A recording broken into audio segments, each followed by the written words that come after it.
N'empêche que l'histoire du naufrage du Titanic, c'est un sujet passionnant et qui est vraiment rentré dans notre culture, qui fait partie de notre histoire, au point où on ne compte plus le nombre d'œuvres qui font mention au paquebot.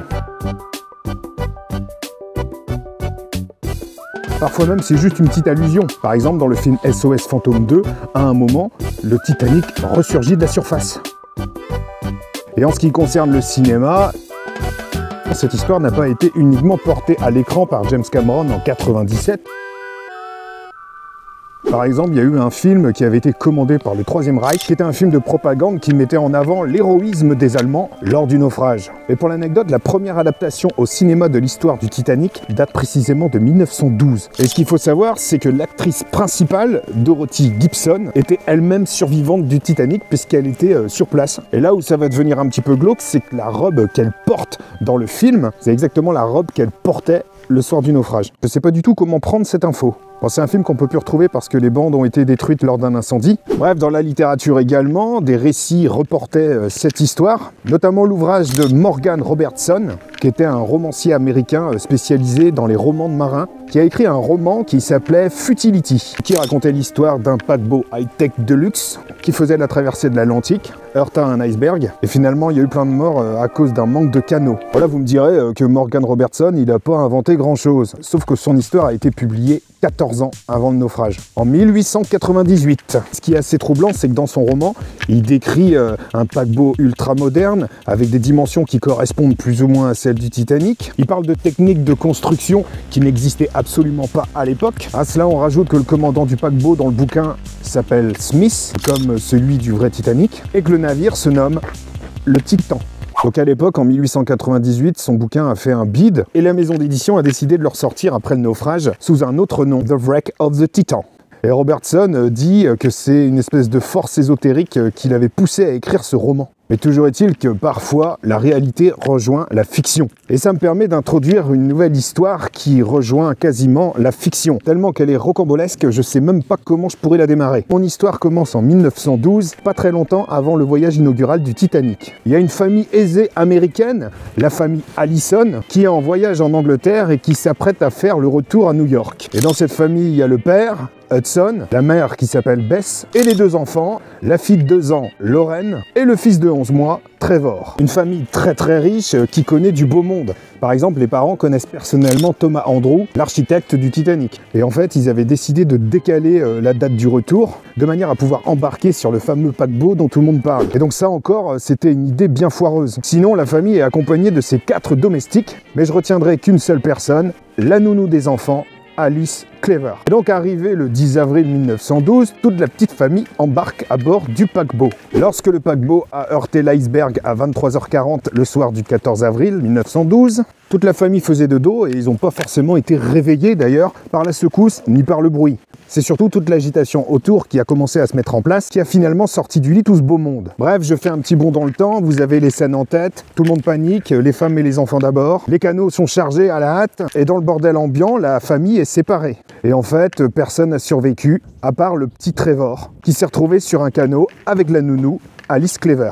Le petit Trevor, il a perdu sa sœur, il a perdu ses parents. Et pour l'anecdote, même si elle est un petit peu triste, la petite Lauren Allison, 2 ans, est la seule enfant victime du naufrage du Titanic, des premières et deuxième classes. Donc suite à ça, le petit Trevor a été recueilli chez son oncle et sa tante. Et concernant Alice Cleaver, pendant un temps, elle avait été soupçonnée d'avoir laissé mourir la petite Lauren. Pour précision, cette dernière avait été embauchée un peu à la hâte, après que l'ancienne nounou eut quitté ses fonctions. Il y avait des rumeurs qui couraient comme quoi c'était pas forcément une bonne personne, une bonne nounou, et quelque chose qui ne l'avantageait pas à la pauvre Alice, c'est qu'en fait elle était pas très belle. Elle avait un physique un peu disgracieux à cause d'un nez cassé. Donc ça venait un petit peu jouer sur son manque de compétences. Et à l'époque, des journalistes avaient remonté la trace de Alice Cleaver et s'étaient rendu compte que quelques années auparavant, elle avait été condamnée pour le meurtre d'un enfant. En fait, il s'agissait de l'infanticide de son propre enfant. Mais à l'époque, Alice Cleaver avait déclaré qu'elle était innocente et qu'elle avait confié son enfant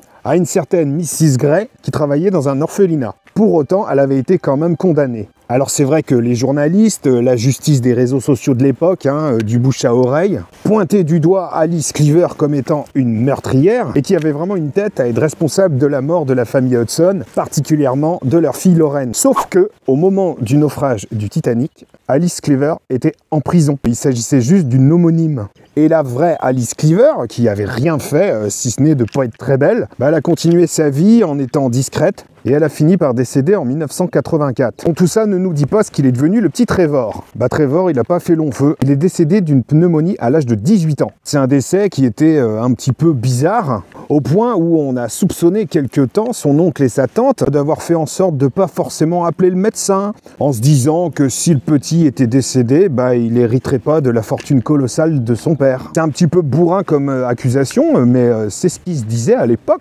Mais pour que mon histoire commence à prendre une tournure chelou, il va falloir attendre l'automne 1940. Il y a une dame qui relaie son histoire dans la presse. Elle s'appelle Helen Lorraine Kramer et elle déclare qu'elle est en fait la petite Lorraine Allison. Alors elle donne plein d'éléments. Elle est née comme la petite Lorraine Allison le 5 juin 1909. Elle explique qu'elle a en sa possession certains bijoux de valeur qui appartenaient à la famille et également le journal intime de la personne qui l'a sauvée, un certain Monsieur Hyde. Et on apprendra que ce Monsieur Hyde n'était autre que Thomas Andrews. Je vous l'ai dit, l'architecte du Titanic, lequel Thomas Andrews a normalement péri lors du naufrage en 1912. En fait, il aurait survécu et il se serait caché après dans une cabine du Carpathia avec la petite Lorraine. Et il l'aurait élevé aux États-Unis dans l'anonymat le plus total. Bref, ça provoque un peu de remous là, cette histoire de revenante. Et la famille voit pas ça d'un bon œil parce qu'on la soupçonne d'avoir des visées sur la fortune familiale. Et donc, Helen Kramer, elle a essayé de batailler pendant 10 ans avec l'aide d'un avocat. Et en fait, plusieurs éléments ne corroboraient pas. On en a déduit finalement qu'elle était probablement une usurpatrice. Et cette histoire s'est arrêtée dans les années 50. À partir de là, plus de nouvelles d'Helen Lorraine Kramer. On sait juste qu'elle est décédée en 1992. 20 ans plus tard, en 2012, une certaine Debrina Woods débarque dans le game. Elle n'est autre que la petite fille d'Helen Lorraine Kramer. Et elle commence à rajouter 10 balles dans le jukebox au point où elle s'est retrouvée au tribunal pour harcèlement. Parce qu'elle avait même déposé les cendres de sa grand-mère dans le jardin de la propriété des Allison. Pour cette femme, l'idée c'était de faire une comparaison génétique, histoire de voir s'il y a de l'ADN commun. Donc finalement, les analyses se sont faites et il s'est avéré finalement qu'il n'y avait rien à voir. On en est resté à la suspicion qu'elle aussi en voulait à la fortune de la famille Allison. Mais finalement, dans cette histoire, c'était assez normal qu'on ne trouve pas de marqueur génétique commun entre Helen Lorraine Kramer et la famille Allison. Vous savez pourquoi? En fait, la petite Lorraine était la fille naturelle de Thomas Andrews. Si Thomas Andrews est le vrai père, qu'il aurait confié à son ami Hudson Allison la garde de son enfant, parce que peut-être qu'il n'était pas légitime, j'en sais rien, qui est la vraie mère de Lorraine? Une certaine Florence Maybrick, qui aurait été introduite illégalement aux États-Unis par Bess Allison.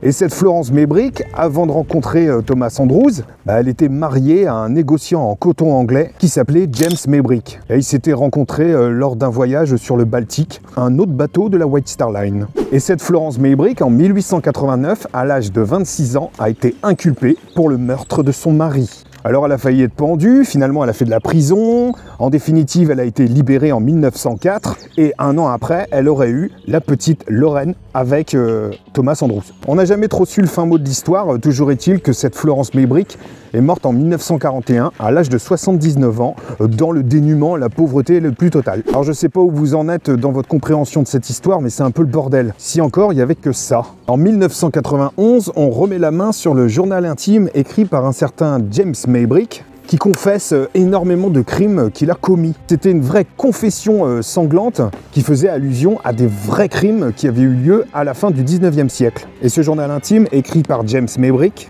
le mari de Florence Maybrick, était signé Jack l'Éventreur. Celui qui a semé la terreur à Londres dans le quartier de Whitechapel à la fin des années 1800. Donc ça voudrait dire que la petite Lorraine Allison était la fille de l'ex de Jack l'Éventreur.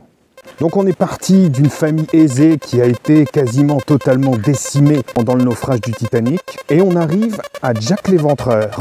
C'est rocambolesque. Même en écrivant un scénario digne d'un navet, on pourrait pas faire aussi absurde. Mais en fait tout ça, ça dit quoi? Ça dit qu'à l'époque, il y avait aussi des fake news, des rumeurs, des histoires qui se racontaient, des trucs improbables, des théories du complot. Et il n'y avait pas forcément eu besoin de réseaux sociaux.